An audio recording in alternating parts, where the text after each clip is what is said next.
what age does the White House think that students should be taught about sexual orientation and gender identity? Border Patrol is running out of capacity with the current surge, and what I'm being told is you can expect all of this to more than triple. Is that there appears to be a real cover-up of who Trump was talking to. Oh boy, there's a bogus Trump phone story out. If you haven't heard that last week, turns out all of it was debunked. The border is overrun, as we already know, but that's expected to triple in the coming months. And also, the White House is pretty ambiguous on when children should be taught sex education. All that and more coming up on this episode of Daily Caller Live. Daily Caller Live starts right now. 2, 1. Here we go! Might be the only brown guy on earth named Jobob. That is actually her name, Jobob.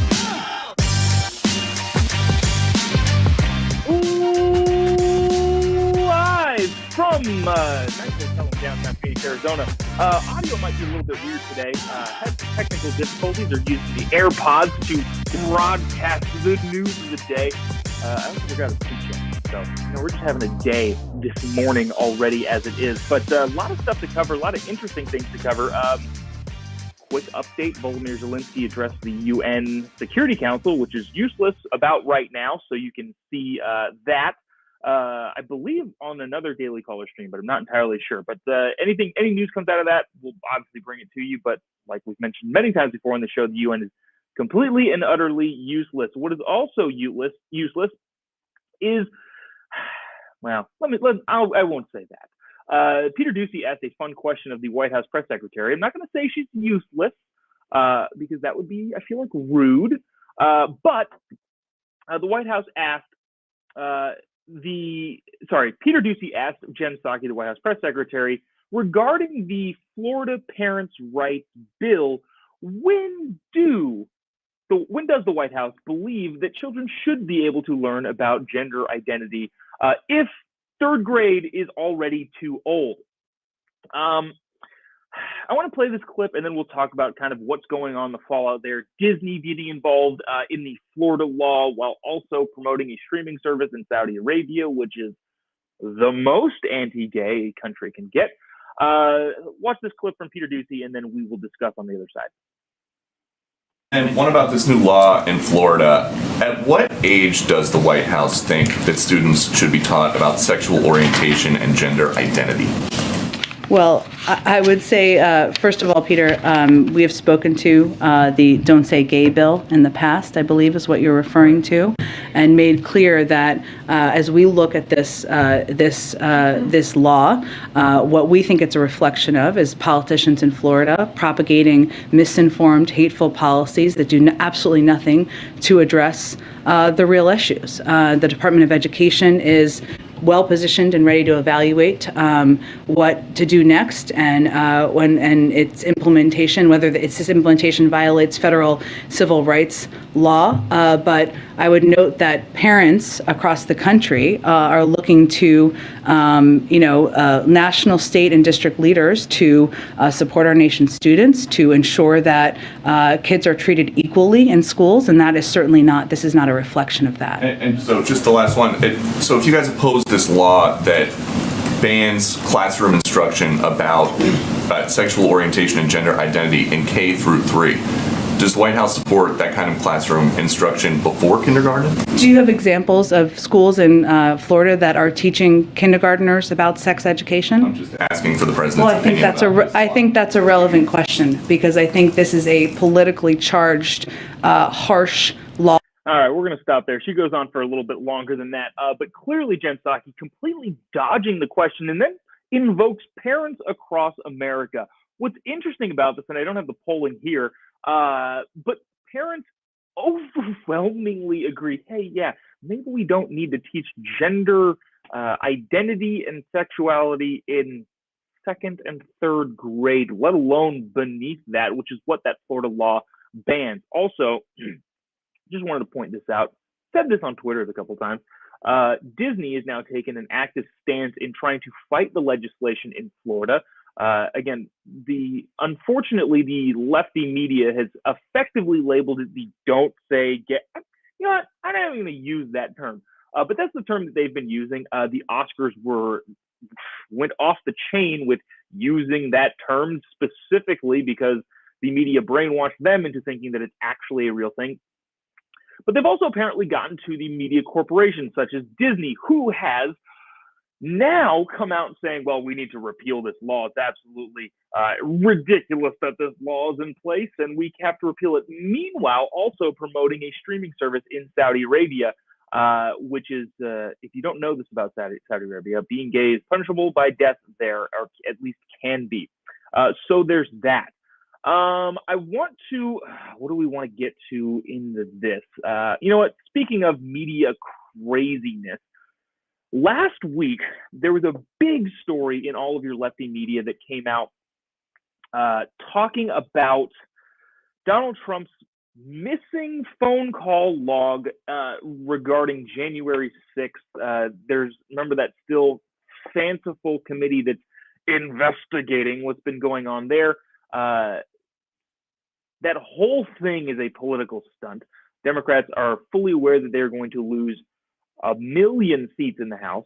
Obviously, that's not true. There are only 435 seats, but they're going to lose a lot of seats in the House and are trying to salvage anything they can by putting this really, really, really partisan committee that investigates what's going on or what happened on January 6th. That committee was talking about phone call logs that were supposedly missing from the White House. This was a story that happened last week. Now, yesterday I talked about this because over the weekend, so about Thursday or Friday-ish, the entire story was debunked. The entire thing was, no, that's not true. You guys ran with the story that was entirely false. And that's according to The Hill and Axios. Completely debunked the entire story late last week, but a bunch of your mainstream media continued to push the story over the weekend, despite the fact that it was entirely false. I've got this clip from CNN. Oh, shoot, sorry. I think it's MSNBC. This is Chris Hayes running with this bogus story from late last week. Watch this clip. I'm not sure how long we're going to play of it. I just kind of wanted to give you a taste of what they've been running with over the last week before we kind of go in the debunking mode. Check this out. The brazenness of Donald Trump's wrongdoing, along with the fact he clearly has no real sense of right or wrong, like deeply in his marrow, has actually perversely protected him. When he does something awful, his defenders have been able to say, look, he can't mean any harm. He's doing it openly. He's not trying to hide anything. He does. Okay. All right. We're going to be done with that. That's MSNBC talking about this bogus story. But here's the thing. This is from The Hill. Actually, okay. Sorry, I'm trying to figure out ways to align this up. This is from The Hill. An official review found that the White House phone records from January 6th are complete. CNN reported on Thursday. So The Hill, CNN, Axios, all reporting that this entire story was completely made up. Citing a source familiar with the matter following reports earlier in the week that call logs given to the House Select Committee investigating the attack on the Capitol had a gap of more than 7 hours that day.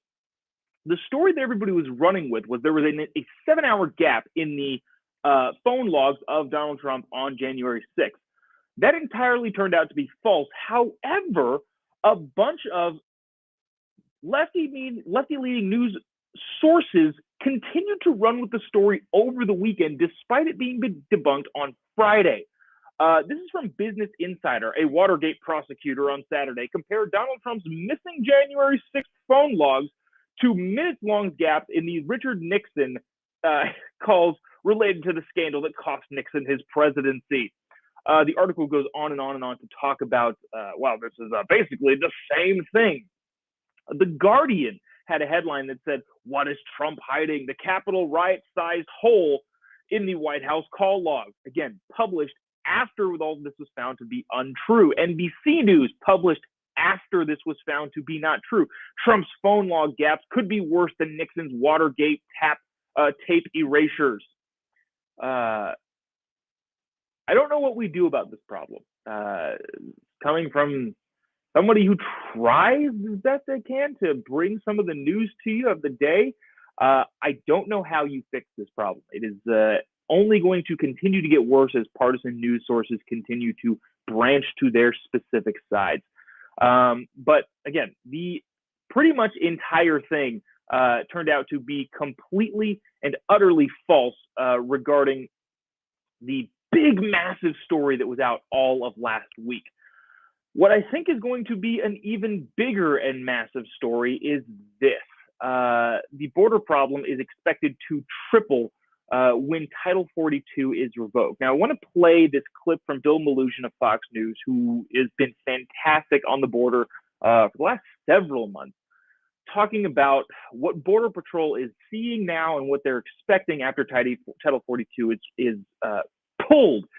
You may be thinking, what the heck is Title 42? Don't worry, we'll explain it in just a couple seconds, but listen to Bill Malugin first of Fox News talking about the border crisis. Border Patrol is running out of capacity with the current surge, and what I'm being told is you can expect all of this to more than triple once Title 42 drops on May 23rd. So guys, obviously the federal government anticipating a big problem because DHS is projected once Title 42 does drop, you can expect to see upwards of 18,000 illegal crossings every single day.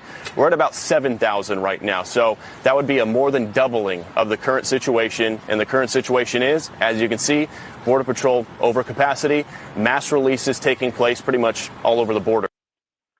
Holy cow. So currently we're at 7,000 border crossings a day. And that's expected to go possibly as high as 18,000 people. That's an entire basketball arena every single day illegally coming into the United States. Now, why is it expected to triple? Well, because Title 42 from the Biden administration is going away. What is Title 42, you might ask?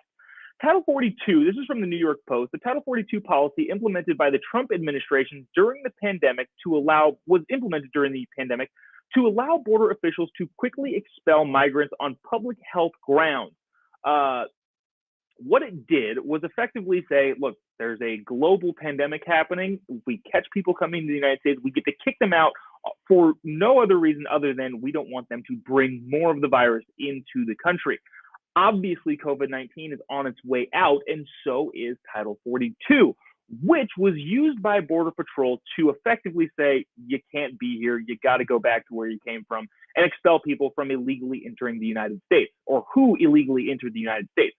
Well, Title 42 is set to be terminated next month, the CDC announced on Friday. So the Biden administration CDC is announcing that Title 42, the mechanism used to kick people out of the country who, again, illegally came into the country, broke the law and came into the country illegally, that's expected to be eliminated. And what border officials are saying is that is going to triple the amount of people coming into the United States on a daily basis.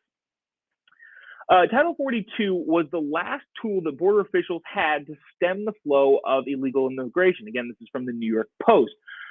From more than 150 countries across the southern border. Now they're anticipating a doubling or tripling of the numbers to as many as 18,000 people crossing a day. Holy cow. Even NPR is reporting this. The Biden administration is moving to end sweeping pandemic border restrictions known as Title 42 on May 23rd. The official announcement came Friday in an order from the Centers for Disease Control and Prevention. If NPR is now reporting on this story, it is a big deal. If you don't know this, Kamala Harris, Vice President of the United States, has been in charge of the border since she came into office about a year ago, a little over a year ago. Not only has it not gotten any better, it has gotten worse. Again, it remains to be seen how Title 42, the removal of Title 42, which again allowed Border Patrol to kick people out on the grounds of COVID, it remains to be seen how the removal of that title will affect the border, but it doesn't look like it's going to be the same when it comes to the amount of people crossing the border. It looks like it's going to substantially increase. You know what? We had a lot of technical difficulties again this morning. Sorry for that. Audio sounds a little bit different. So we're going to go ahead and call it a day here. I know that's usually go a little bit longer, but those are the three stories. Didn't want to elaborate too much on that, too much on any of those things that we've talked about. We've got pretty interesting guests coming up tomorrow, I believe, from the House Energy and Commerce Committee, talking about some stuff, or at least we're in talks of doing that. So hopefully we have all that tomorrow back in the dingy bunker. Appreciate you tuning in. If you haven't already, give me a follow on any of your social media platforms at JOBOB. Other than that, thanks so much for tuning in. Again, sorry for the technical difficulties and some of the audio components that have been missing today just because, well, things happen when you're doing a show that is live. But appreciate you nonetheless. We'll see you tomorrow back from the dingy bunker. Same time, different place. See you tomorrow. God bless America.